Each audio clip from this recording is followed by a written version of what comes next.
Aħna dejjem u għedni il-bidu u nibqgħu nsostnu fuqha rridu li l-vaċċin li jintużaw pajjiżna u idealment fl-Unjoni Ewropea ikun il-vaċċin li jkun approvat mill-European Medicines Agency.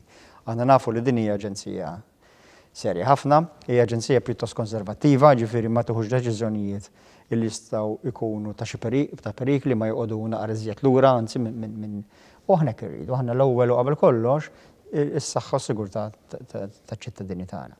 U allura iva nixtiequ li dak il-vaċċin li nużaw ikun approvat mill-European Medicines Agency. Però mbagħad nixtiequ wkoll li jekk l-European Medicines Agency l-EMA tapprova vaċċin, dak il-vaċċin ikun available għall-Ewropa kollha bħalma kienu available il-vaċċini li għandna sa issa. U biex jiġri da jridu nerġgħu niftehmu u li nixruh flimkien kif għadni kemm spjegajt.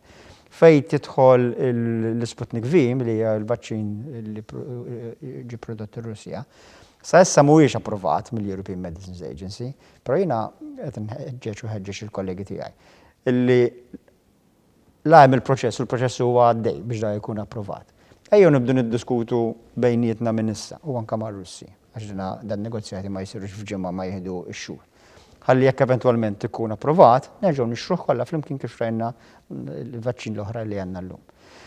Fil-verità għal Maltin jista' jkun illi ma tagħmilx wisq differenza għax ħajkonna biżżejjed vaċċin mill-ieħor biex sakemm jgħaddi l-proċess kollu tal-European Medicines Agency fuq l-Sputnik nkunu frejna l-vaċċin il kulħadd. Però xorta fuq skala Ewropea din l-inizjattiva hija importanti u għandna nkomplu nafsu fuqha.